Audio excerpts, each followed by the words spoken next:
آپ ایک بات پہ غور کریں کہ ایسی لیڈرشپ، چاہے وہ سیاسی لیڈرشپ ہو یا مذہبی لیڈرشپ ہو،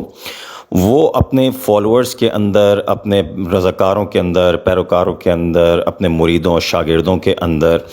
ایک ایسی تقلید کا تصور پیدا کرتے ہیں جس کو کہ ہم آج کے زمانے میں کلٹ فالوئنگ کہتے ہیں۔ یعنی ایک ایسی تقلید جس میں وہ اپنے آپ کو ایک ایسے مقام پر بٹھاتے ہیں کہ ان کے پیروکار ان کے بارے میں ایک ایسا تصور قائم کر لیتے ہیں کہ جناب ان سے کبھی کوئی غلطی نہیں ہو سکتی، ہمارا جو لیڈر ہے، ہمارا جو استاد ہے، یا ہمارا جو مرشد ہے، یا ہمارا جو قائد اور رہنما ہے، یہ ہر طرح کی غلطیوں سے مبرہ ہے، ان کی ذات میں غلطی نہیں ہے، یہ ایبسولوٹ اور پرفیکٹ ہیں اور ہم ان کے فالوور ہیں۔ یہ ہماری تو بہت بڑی ایک تو خوش نصیبی ہے، دوسرے ہم ان کو ایک ایسے مقام پہ رکھیں گے کہ جہاں ہر طرح کی لاجک، ریزننگ، ریشنالٹی، یہاں تک کہ شرعی قوانین تک ایک طرف ہو جائیں گے اور بس یہی ہوں گے، اور ہم ان کی خاطر یا تو خود بھی مر جائیں گے یا کسی دوسرے کو بھی مارنے کو تیار ہو جائیں گے۔ ایک ایسی جنونیت اپنے پیروکاروں میں، اپنے فالوورز میں کریٹ کرنا کہ جس کی وجہ سے آپ کو ایک ایسی پوزیشن مل جائے کہ جہاں آپ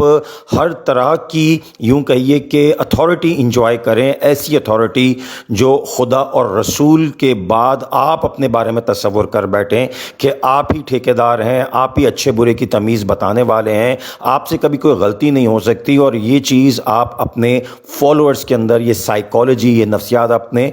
پیروکاروں کے اندر کریٹ کر دیں، اسے کہتے ہیں کلٹ فالوئنگ۔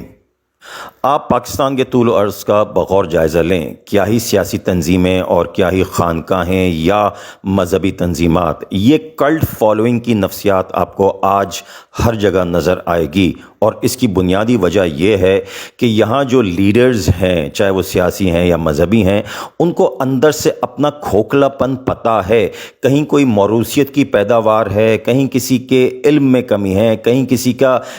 زندگی کا تجربہ ہی نہیں ہے، بس وہ کسی وجہ سے ان پوزیشنز پہ آ کے بیٹھ گئے ہیں۔ نتیجتاً اب چونکہ وہ پوزیشن انجوائے کرنی ہے، لہٰذا اپنے نیچے پیروکاروں کے آنکھوں پہ پٹیاں باندھنی ہیں، اور یہ پٹی عقیدت کے نام پہ ایسی باندھی جاتی ہے کہ یہ پھر کلٹ فالوئنگ پہ جا کر ہی ختم ہوتی ہے اور اینڈنگ مارنا یا مرنا ہی رہ جاتا ہے۔ یہ ہے ہمارے پاکستان کے خانقاہوں کی صورتحال، تنظیمات کی صورتحال، سیاسی اور مذہبی تنظیمات کی صورتحال۔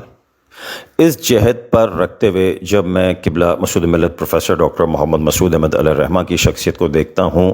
آپ یقین مانیے وہ اس تمام سائیکالوجی کا الٹ تھے، ریورس تھے۔ آپ نے کبھی بھی اپنے پیروکاروں میں، رضاکاروں میں، اپنے مریدوں میں، اپنے فالوورز میں اس سائیکالوجی کو انکلکیٹ ہونے دیا ہی نہیں کہ ان کی شخصیت کی ایسی کوئی پیروی کی جائے جو عقل سے، جو شرعی قوانین سے، جو انسانی نفسیاتی تقاضوں سے بالکل ماورا ہو اور وہ مارنے مرنے پر جا پہنچے۔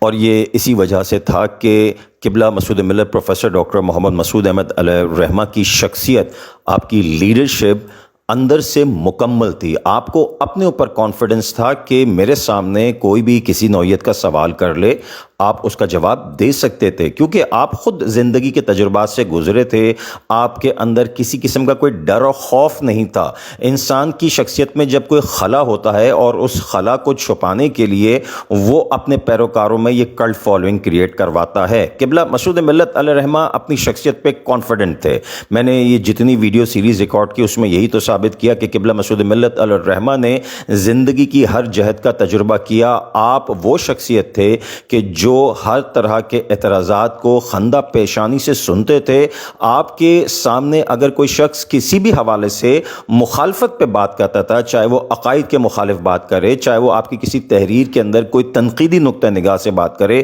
میں نے کبھی بھی قبلہ مسعود ملت علیہ الرحمہ کو نمبر ایک غصے میں آتے نہیں دیکھا، نمبر دو کبھی بھی آپ نے اس شخص کے بارے میں کوئی ذاتی نوعیت کی گفتگو نہیں کی۔ آپ نے کبھی بھی اس شخص کو جس نے آپ پہ تنقید کی، اپنے پیروکاروں میں اس کے خلاف ایسی نفرت نہیں بھری کہ جس سے اندر ہی اندر کوئی لاوا پکنا شروع ہو جائے۔ قبلہ مسعود ملت علیہ الرحمہ بہت اوپن مائنڈڈ اور بہت کھلی کتاب کی طرح تھے، اور ان معاملات میں بہت حکمت کے ساتھ، دلیل کے ساتھ، شفقت کے ساتھ، محبت کے ساتھ ان معاملات کو کنٹرول کرتے تھے۔ اور میں نے بارہا دیکھا کہ extreme of difference of opinions کے لوگ آپ کے سامنے بیٹھے اور آپ کی دلیل ساتھ محبت اور شفقت کی وجہ سے آپ کی بات کو مان کر اٹھے اور قائل ہو کر اٹھے۔ جہاں امام ربانی مجدد الفسانی، جو کہ انسائکلوپیڈیا ہے حضرت امام ربانی مجدد الفسانی علیہ الرحمہ کی شخصیت پہ، قبلہ مسعود ملت پروفیسر ڈاکٹر محمد مسعود احمد علیہ الرحمہ نے بڑی محنت سے اس کو مرتب فرمایا تھا۔ قریباً 13 جلدیں ہیں، ہر جلد 800,000 صفحات سے اوپر ہے۔ بہت سغیم کام تھا، بہت بڑا کام قبلہ مسعود ملت علیہ الرحمہ کر کے گئے۔ اسی حوالے سے ایک میٹنگ حضرت قبلہ مسعود ملت نے بلا رکھی تھی، اور اس میں ایک مدعا یہ ڈسکس ہو رہا تھا کہ حضرت قبلہ مسعود ملت علیہ الرحمہ کا نام اور القابات اور دیگر چیزیں جو بھی ہیں وہ کسی خاص جگہ پہ اس طرح کا معاملہ تھا کہ آیا ایسے آنی چاہیے یا ایسے نہیں آنے چاہیے۔ قبلہ مسعود ملت علیہ الرحمہ کے نام کا معاملہ تھا کہ کہاں کس جگہ لکھا جائے اور کیسے لکھا جائے۔ اب میں زیادہ تفصیل میں یوں نہیں جاؤں گا کہ ویڈیو لمبی ہو جائے گی۔ تو زیادہ تر احباب کی رائے حضرت قبلہ کی محبت میں یہی تھی کہ نہیں حضرت، آپ کا نام یہاں اس طرح اتنے جلی حروف میں ان القابات کے ساتھ اس طرح سے یوں آنا چاہیے۔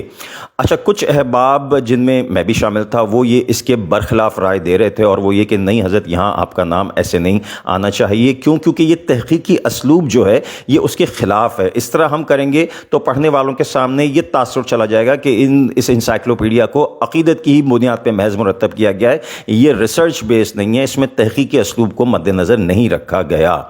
اب لگ یہ رہا تھا کہ حضرت شاید اپنا فیصلہ انہی لوگوں کی طرف صادر فرماتے ہیں جو حضرت کی محبت میں ڈوب کے بات کر رہے تھے، لیکن میں حیران رہ گیا۔ حضرت قبلہ مسعود ملت علیہ الرحمہ نے جو بات فرمائی اس کا مفہوم جو مجھے یاد ہے وہ یہ تھا کہ مجھے خوشی ہے کہ میرے ماننے والوں میں، مریدوں میں، رضاکاروں میں، معتقدین میں ایسے لوگ بھی ہیں جو میری محبت میں ڈوب کر، عقیدت میں ڈوب کے ایسے فیصلے نہیں کر رہے جو زمینی حقائق کے خلاف ہیں، بلکہ وہ فیصلے کر رہے ہیں جو کہ لاجیکل ہیں، علم اور تحقیق کی بنیاد پر ٹھیک ہیں۔ حضرت قبلہ مسعود ملت پروفیسر ڈاکٹر محمد مسعود احمد علیہ الرحمہ نے اپنا فیصلہ اسی پلڑے میں ڈالا جو کہ تحقیقی اسلوب کا تقاضا تھا، اور یہاں سے حضرت قبلہ مسعود ملت نے اپنے بارے میں یہ میسج کنوے کیا کہ میری شخصیت کو، میری ذات کو آپ محبت رکھتے ہیں اپنی جگہ، لیکن یاد رکھیں کہ میں اپنے چاہنے والوں میں، ماننے والوں میں، فالوورز کے اندر کلٹ فالوئنگ کی سائیکالوجی کریٹ کروانا نہیں چاہتا۔ جو بھی فیصلہ کریں اس کو زمینی حقائق، علم اور تحقیق کی روشنی میں اپنی عقل کو کھلا رکھتے ہوئے فیصلہ کریں۔ محبت اور عقیدت کا جذبہ اپنی جگہ ہوتا ہے، لیکن جب کوئی فیصلے کرنے کی نوبت آتی ہے تو یہ اللہ رب العزت کا بھی قانون قدرت ہے کہ فیصلے ہمیشہ زمینی حقائق کو دیکھتے ہوئے ہی کیے جاتے ہیں۔ تو مجھے خوشی ہے کہ میرے ماننے والوں میں ایسے لوگ موجود ہیں۔ تو حضرت قبلہ مسعود ملت وہ شخصیت تھے کہ جنہوں نے اپنی ذات کے بارے میں بھی ایسی عقیدت و محبت کی فالوئنگ کریٹ نہیں کروائی جو آج ہمارے اکثر دیندہ طبقات میں، خانقاہوں میں دیکھنے کو ملتی ہے۔ یقیناً حضرت قبلہ مسعود ملت علیہ الرحمہ اس حوالے سے ایک عظیم شخصیت کے حامل تھے کہ ان کی شخصیت میں ایسا کوئی خلا نہیں تھا کہ جس کی وجہ سے اس پہ پردے ڈالنے کے لیے وہ اپنے مریدین میں یہ کلٹ فالوئنگ کی سائیکالوجی کریٹ کرواتے۔ حضرت قبلہ مسعود ملت